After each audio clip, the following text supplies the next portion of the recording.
నమస్తే అందరికీ. ఈరోజు మనం పల్లెటూరు స్టైల్లో చికెన్ ఫ్రై అయితే తయారు చేయబోతున్నాం. నేను తయారు చేసినట్టుగా ఒక్కసారి మీ ఇంట్లో ట్రై చేసి టేస్ట్ అనేది ఎలా వచ్చిందో నాకు కమెంట్ చేయండి. ఈ చికెన్ ఫ్రై అనేది సాంబార్, రసం, పప్పుచారు వీటిలోకి కాంబినేషన్ కింద సూపర్గా ఉంటుంది. రైస్లో కూడా బాగుంటుంది. ఇప్పుడు ఆయిల్ వేడెక్కిన తర్వాత ఆనియన్ అనేది కట్ చేసి ఇందులో వేసుకోండి. ఇలా వేసిన తర్వాత కొంచెం సాల్ట్ అనేది వేయండి. సాల్ట్ వేయడం వల్ల ఆనియన్ అనేది బాగా ఫ్రై అవుతుంది, తొందరగా మగ్గుతుంది. ఇప్పుడు ఒక రోల్ తీసుకొని ఇందులోకి మసాలా పేస్ట్ అయితే మనం ఆడుకోవచ్చు. చాలామంది మిక్సీలో వేసుకుంటారు. మిక్సీలో వేసిన దానికి ఇలా రోట్లో దంచిన దానికి టేస్ట్ అనేది డిఫరెన్స్ ఉంటుంది. ఇలా రోట్లో దంచి వేసుకుంటే చికెన్ ఫ్రై అనేది టేస్ట్ సూపర్గా ఉంటుంది. అల్లం, వెల్లుల్లి, ధనియాలు, జీలకర్ర దంచి వేసుకోవాలి. ఇప్పుడు చూస్తున్నారా ఆనియన్ అయితే ఫ్రై అయిపోయింది. ఇంకొంచెం ఫ్రై అయిన తర్వాత ఈ విధంగా మనం కచ్చాపిచ్చగా దంచుకోవాలి రోట్లో, నేను చూపించిన విధంగా. ఇప్పుడు ఈ పేస్ట్ని ఆనియన్స్ వాటిలో వేసి బాగా ఫ్రై చేయండి.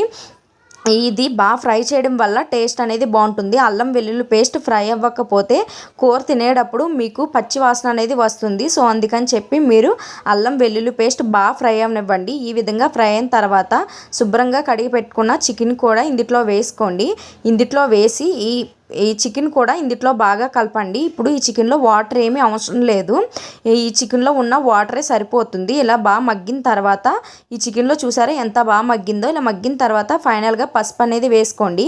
పసుపు వేసుకొని కాసేపు మగ్గనివ్వండి మూత పెట్టి. ఈ పసుపు ఫ్లేవర్ కూడా బాగా పడుతుంది వీటికి. ఇలా మగ్గిన తర్వాత మనం కారం, చికెన్ మసాలా అనేది వేసుకోండి. చికెన్ మసాలా, కారం వేసుకొని బాగా ఫ్రై చేయండి. ఇలా ఫ్రై చేయడం వల్ల టేస్ట్ అనేది ఇంకా ఇంక్రీజ్ అవుతుంది. తినడానికి కూడా చాలా రుచిగా ఉంటుంది. చికెన్ కూడా బాగా ఉడుకుతుంది. ఫైనల్గా ఈ రెండు కూడా వేసి పచ్చిమిర్చి అనేవి నాటు పెట్టి వేసుకొని చూడండి. ఫైనల్గా మన చికెన్ ఫ్రై అయితే రెడీ అయిపోయింది. ఇప్పుడు కస్తూరి మెంతి వేసుకోండి.